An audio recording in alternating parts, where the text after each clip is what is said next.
السلام عليكم ورحمة الله وبركاته. يا مساء الورد والهنا والفل من قناتي روتين يوسف ولومي. ازيكم يا حبايبي، عاملين ايه؟ يا رب كلكم تكونوا بألف خير. بصوا حبايبي، قبل ما ابدأ الفيديو خالص كنت عايزة فيه ملحوظة بس عشان الناس ما تتلخبطش. انا غيرت اسم قناتي بقى روتين يوسف ولومي، لان حصل بعض حاجات كده في القناة كان لازما الاسم يتغير. فدلوقتي هي عامة واللي هستقر عليه هتبقى روتين يوسف ولومي. المهم ما اطولش عليكم، النهارده كده قلت هعمل اكله حلوه كده ان شاء الله تعجبكم. هعمل صياديه سمك بطعم وريحه زمان كده وطريقه حلوه جدا، وهعمل معاها سمك قشر البياض وهتبله تتبيله سهله وطعمها حلو وجديده ان شاء الله تعجبكم. يلا ما نروح نشوف المقادير بتاعتنا. دوسولي على الاشتراك واعملوا لي اللايك الجميل اللي زيكم، ما تنسونيش في المتابعه على فيسبوك وما تنسونيش في المتابعه على كوي. يلا نبدأ المقادير بتاعتنا. بصوا حبايب قلبي، هو ده سمك اهو قشر البياض للناس اللي ما تعرفوش. سمك كده بيبقى شبيه للبانيه كده بس طعمه تحفة، تجربوه يعجبكم. التتبيلة بتاعتي سهلة قوي، هتبقى عبارة عن كمون، كزبرة ناشفة، توابل سمك، ومعاهم طبعا الملح فقط لا غير، ولا هحط ليمون ولا هحط اي حاجة تاني ولا توم ولا اي حاجة.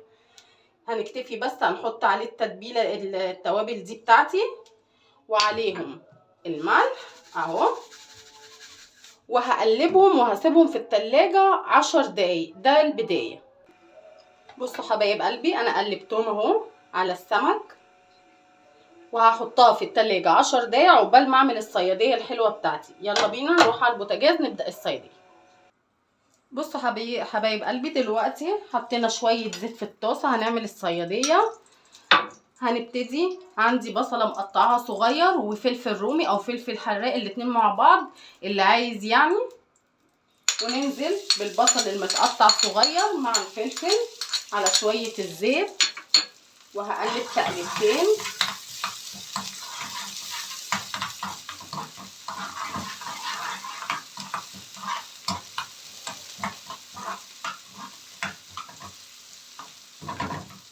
البصلة بتاعتي ما بتاخدش كتير، يا دوبك تقلبتين على النار. تاني حاجة معايا في الصيادية، عندي حاطة معلقتين طماطم على معلقتين صلصة. طبعا انا بعمل كمية صغيرة، اللي عايز يكتر هو حر. اهو بنزل بالطماطم بتاعتي والصلصة. عندي نص كوباية مية هخففها شوية اهو، وابتدي اقلب. طبعا هي كده لسه ما خلصتش، هقول لكم هنعمل ايه تاني. عايزه اقول لكم الصياديه دي بتاعت الاجداد، الحاجات كده اللي كان ليها طعم ولون وتتاكل كده بنفس.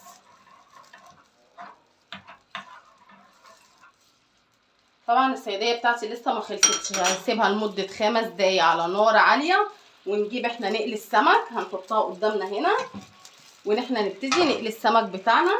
هوريكم طبعا بيتقلي ازاي اهو. نسيبها على النار العاليه ونقدر الزيت ونجيب السمك بتاعي عشان نبتدي نقليه. بصوا حبايبي، انا عندي هنا بقسماط على دقيق، الاتنين نفس المقدار، وهقلبهم كده على بعض. ممكن نرش شويه ملح عليهم كده اهو. طريقه سهله خالص، بس عايزه كميه البقسماط بتاعتي تبقى كتير كده اهو. وكده جاهزين، هنبتدي نقلي. هنبل السمك بتاعي في الدقيق والبقسماط.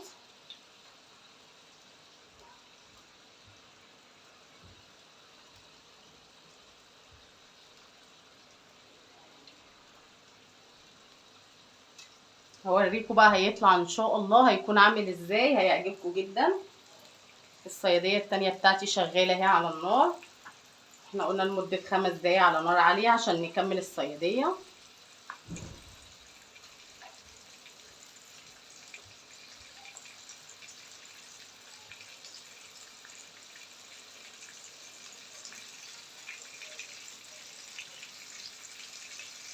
هنسيبهم كده مع نفسهم. نبص على الصيادية بتاعتي كده، نقلبها. ابتدت بصوا تتسبك معايا ازاي، هتبتدي تتقل اهي. اول ما تبتدي تتقل كده همسك شويه بقدونس كده اهو، وهرش عليها، ومعاهم شويه ملح وشويه توابل سمك.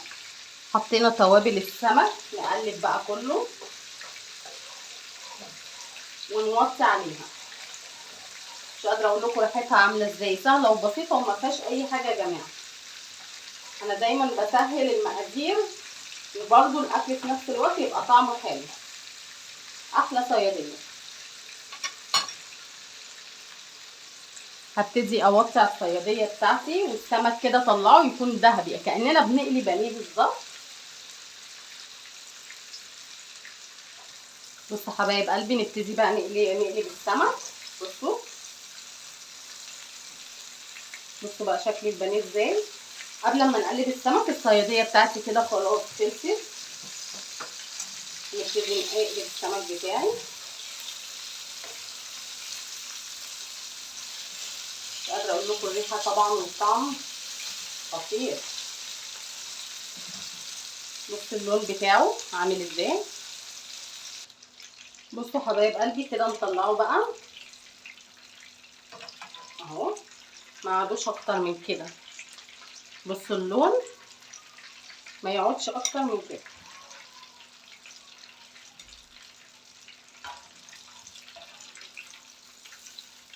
اللي عايز طبعا يحمره اكتر من كده، لان في ناس بتحب الحاجه غامقه شويه مقرمشه، مفيش مشكله. بصوا حبايب قلبي كده الشكل النهائي بتاع الاكل بتاعي. ادي السمك القشر البياض، الله على الريحه والله على الطعم، مستوي من جوه اهو. هنرش عليه كده شويه بقدونس للتزيين كده، والاخرانيين دول نحطهم كده على وش الصياديه. بصوا اتسبكت بقت شكلها عامل ازاي، تفتح النفس. وبكده ان شاء الله اكون خلصت اكلتي معاكم النهارده. يا رب اكون فدتكم. ما تنسونيش في اللايك الحلو، اشتركوا في قناه روتين يوسف ولومي على اليوتيوب. ما تنسونيش في المتابعه على كواي، المتابعه على فيسبوك، واشوفكم على الف خير يا احلى متابعين في الدنيا.